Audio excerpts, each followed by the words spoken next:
Alright everybody, I'm filming at the house again, just in the backyard. It's got what I felt like was a really neat idea. I'm going to try this out. At the end of this video, I'll put some pictures in to show you how that I set the whole thing up. So the video header should give you an idea of what's going on here, but let me get this started.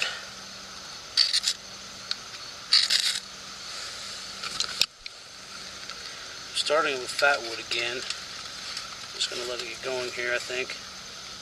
And I put this box over here of fat wood because, just so everybody knows, my local grocery store is carrying that for $5. That's a pretty large box. So if I have a fire I want to start, or make it simple on myself to start a fire, I just use it. So I've got some paper stuck in there. I'm trying to get some charcoal lit here. So let's see if this paper catches on fire, gets the whole thing going.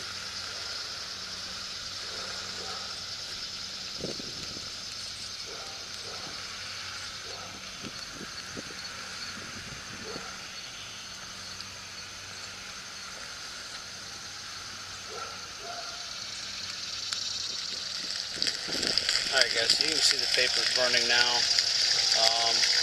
I tried the fat wood a couple of times, and then I ended up having to cheat and put just a little bit of lighter fluid inside to get the paper going, and you can see the paper burning really well now. Hopefully I didn't put too much paper inside there. But the whole point is I've got 2 layers of charcoal going in here, and you'll see pictures at the end of the video showing exactly how I set this up.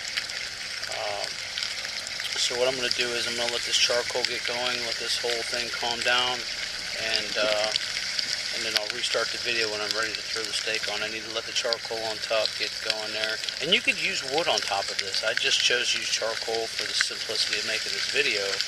I think you probably would have to use a little bit of charcoal on the bottom, maybe 4 pieces, and that is to cook the baked potato.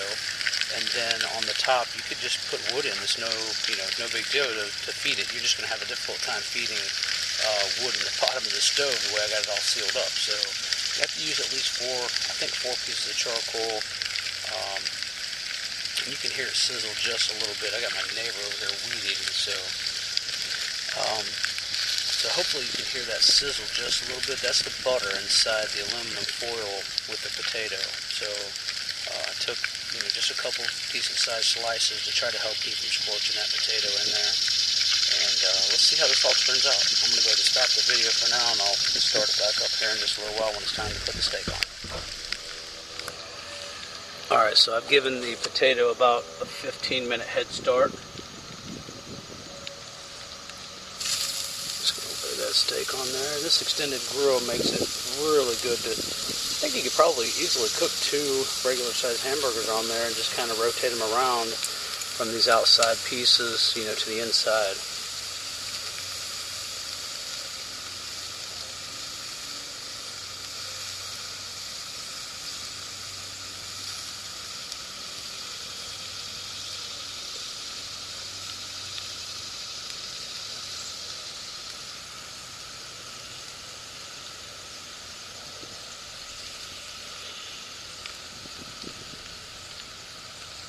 So obviously you saw this was, when I put it together, this was all brand new. So this is the first time I've tried it. I just got this extra kit in. And I had this idea from watching other people's videos, but it's something I hadn't seen anyone else do. So I thought it was, I hope it is something completely different and new.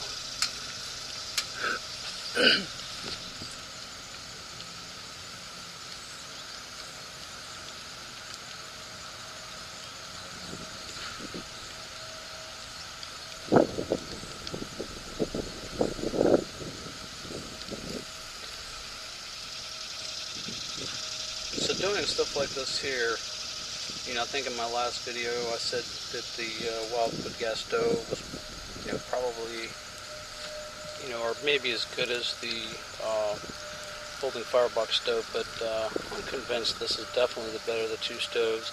It's much more versatile. There are so many different things that you can do with this that I've seen other people, the ideas that they came up with also.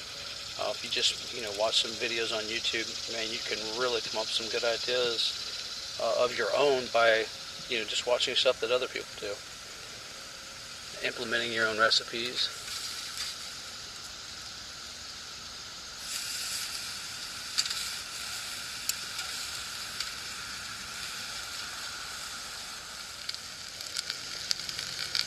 Okay, and maybe you can see some flames coming up here. What I've done is just put a few small sticks on top to accelerate the steak just a little bit there. And the reason that I did that was giving the potato an additional 15 minutes. The charcoal was just a little bit weak there. Not terribly bad, but just a little bit. What I've thrown in there is a little bit of oak, just some small branches, real small pieces, maybe 4 inches long. I think I put 4 of those in there. And it's really accelerating this. I guess the two main fears that I have currently are, 1, I burn the potato, and 2, I undercook the potato. So maybe not necessarily fears, but just 2 things that I don't want to take place. Okay, so I'm almost finished here. I think I'm almost finished. The steak is almost finished. So the potatoes cooked all the way. So what I'm going to do is I'm going to take the steak off here. I'm just going to let it stand for a minute off to the side, and then I'm going to work on trying to get that baked potato out of the middle there. It shouldn't be too difficult. You've got these small slots right here that with the charcoal I should be able to slide my stick in and pick that up and sit off to the side, and that should give me access to the baked potato.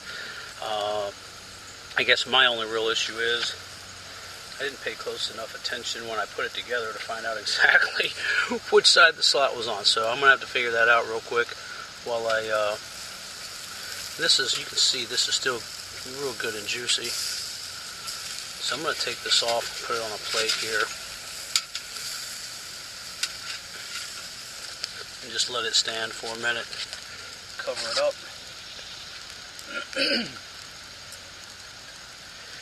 And then I'm going to take this bottom stick out right here, which is going to let the potato fall, but that's just going to be for a few minutes. So we just pry this up and set this all to the side. And ideally I'd like to let that, actually, I don't really know.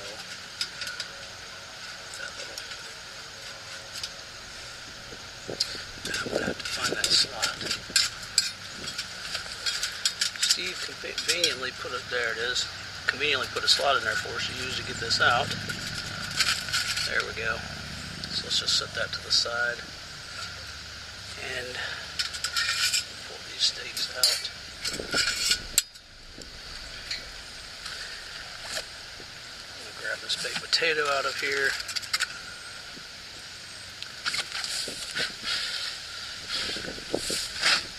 Wrap that and put it on the plate here in just a second, but I'm going to go ahead and put this back in, because I would like to cook the rest of the stuff off of the grill there.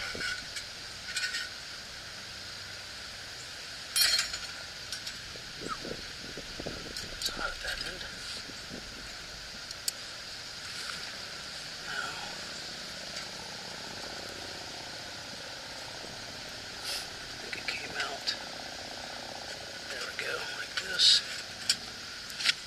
Put this right back in place. Just let that continue to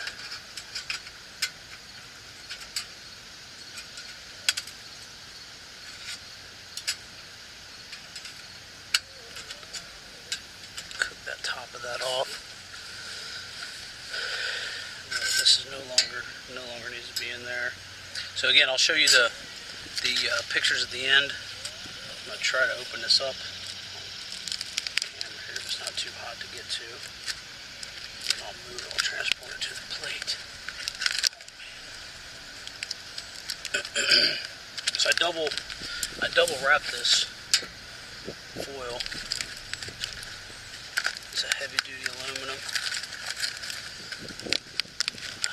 Then you can see down there, put some butter inside. So I guess the key to this really is cut it open. Let's see. Oh gosh, it's done. Golly. Okay, I think it's finished. I can't even get my hands on it here. It could probably use. Yeah, it's a little firm, but it's definitely cooked all the way. It could use maybe 5 more minutes. So I think total cooking time for that potato is pretty large, about 30 minutes inside the stove there.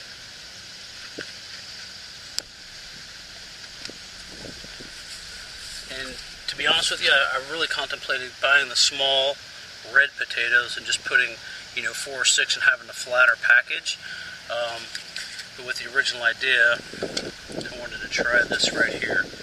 So folding firebox stove, guys, this thing is just a phenomenal little stove and very versatile. If you had 2 of them, you could easily just at one time cook a meal for you and another person. By itself, it can still cook plenty of food for several people, just depending on what you're cooking and how you're doing it. But something like this, you really would ideally need a couple of stoves.